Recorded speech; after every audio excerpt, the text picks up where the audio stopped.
Someone you love is going to die. Maybe someone already has.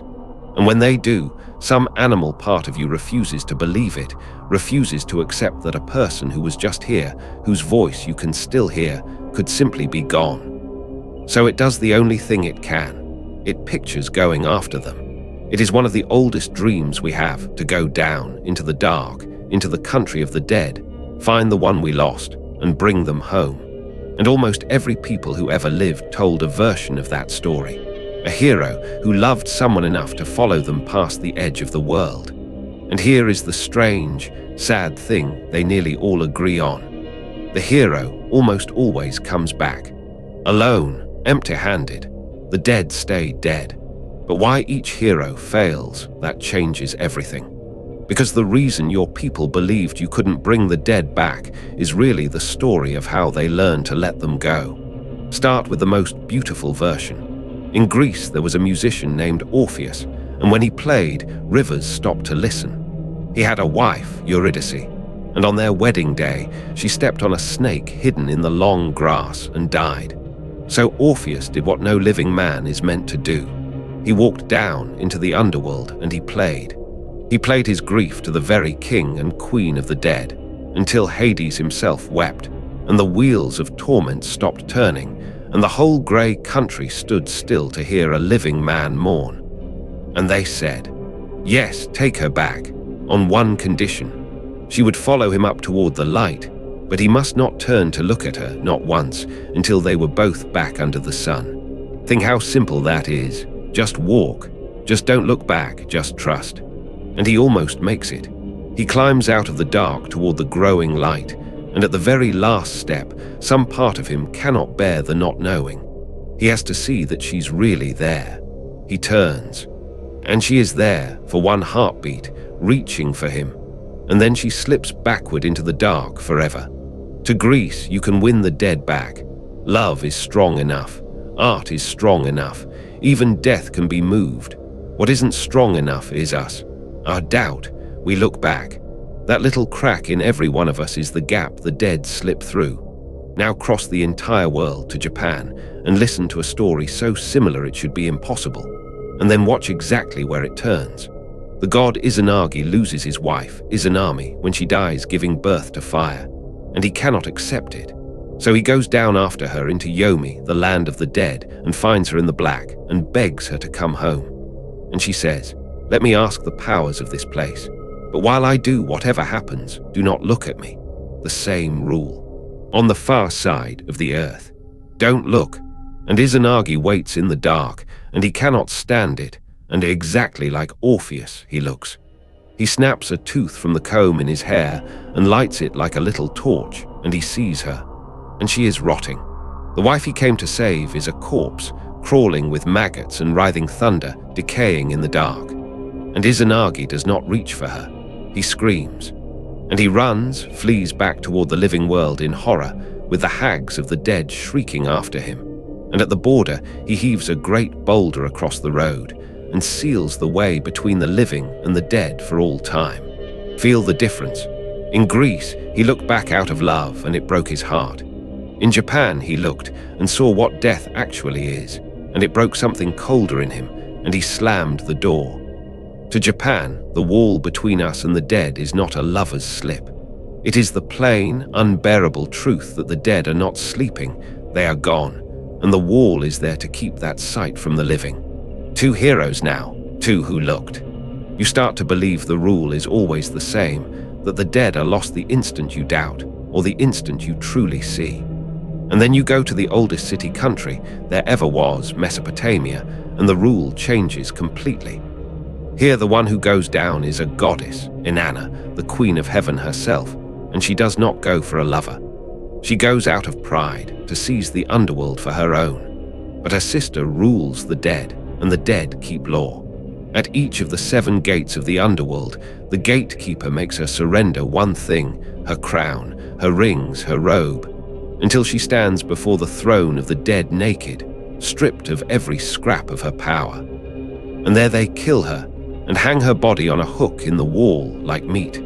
The gods do rescue her, they slip the water of life down to her corpse. But the underworld will not simply be robbed. Its law is iron. No one, not even a goddess, leaves the land of the dead unless someone living goes down to take their place. A life for a life. The ledger must balance. So Inanna climbs back into the sun with a mob of demons at her heels, hunting for her substitute, and she finds her husband, who never mourned her, lounging on his throne in fine clothes. And she points at him and says, "Him, take him instead. To Mesopotamia, the dead can be left behind, but only if you send someone else down in the dark to fill the space they leave. Death is a debt, and it is always, always paid." So 3 answers already. Don't look back. Don't look at all. And a life for a life. And then the Norse in the frozen north add the cruelest condition of them all. The most beloved of all their gods is Baldr, bright, gentle, loved by every living thing.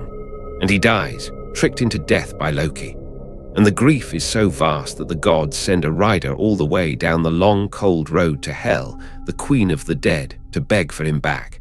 And she makes an offer.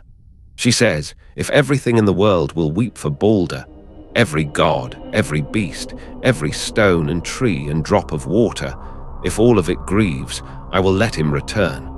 But if even one thing refuses to cry, he is mine, and he stays. And it very nearly works. The whole world weeps. Gods and giants and animals weep. The rocks weep.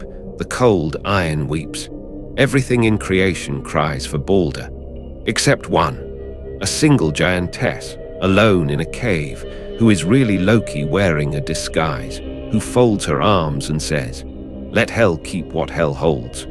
One refusal, one cold heart out of the entire world, and it is enough. Baldr stays dead. To the Norse, the dead could come home if love were ever truly universal. But it never quite is. There is always one. And so the door stays shut. 4 cultures, 4 heroes, 4 ways to fail. And by now you can feel the shape of it, that going down after the dead is always a beautiful, doomed thing. And then you come to Egypt, and Egypt is not playing the same game at all. The god Osiris is murdered by his own brother, cut into pieces and scattered the length of the land. And his wife, Isis, does the thing we have been aching for someone to do. She searches the whole earth, gathers every piece of him, binds him back together, and breathes life into him again. And then he does not stay. He does not come back to rule the living or to sit at her table as he did before. Instead, Osiris goes down willingly and takes the throne of the dead. And he makes it a kingdom, an ordered realm with a court, where one day every soul that has ever died will stand before him and watch its heart weighed on a scale against a single feather. Do you see what Egypt did? Every other people was trying to haul the dead back up into the light and failing and grieving. Egypt stopped pulling. It looked the dead in the face and said, "We will not bring you back. We will build you a country." It made the land of the dead so ordered, so survivable, that death stopped being a pit you fall into and became a kingdom you inherit. That is why one civilization spent 3,000 years preparing its dead, wrapping them, provisioning them, mapping their road, not for a journey back to us, but onward to a throne room where Osiris is waiting. They did not defeat death. They moved in. So sit with the gaps, because that is the whole story. 5 peoples, 1 dream go down, and carry home the one you love, and 5 completely different reasons it cannot be done. To Greece, you fail because you doubt, you look back. To Japan, you fail because you finally see and recoil from the rot. To Mesopotamia, you fail because the ledger must balance. A life demands a life. To the Norse, you fail because love is never quite universal. There is always one cold heart. And to Egypt, you don't fail at all because you finally stop trying and build the dead a kingdom instead. And every one of those is a lesson in grief, because that is what these stories really are. Not history, not even really about gods. They are the tales we told ourselves, over and over in every language on earth, to practice the one thing no human being can do easily, to let the dead stay dead. To walk back up into the light alone and keep living. Every one of these heroes is you, standing at a grave, refusing, and being taught gently or horribly, that you have to go home without them. Tell me why your people believed the dead could not be brought back. A rule, a horror, a debt, a cold heart, or a kingdom. And I will tell you how they taught their children to say goodbye. There is one last thing they share, and it is the kindest thing of all. In every single story, someone goes. Nobody in these myths shrugs and says, "They're dead, that's the end of it." Somebody always loves someone enough to walk to the edge of the world and down into the dark after them, knowing, somewhere in their heart, that they will almost certainly come back alone.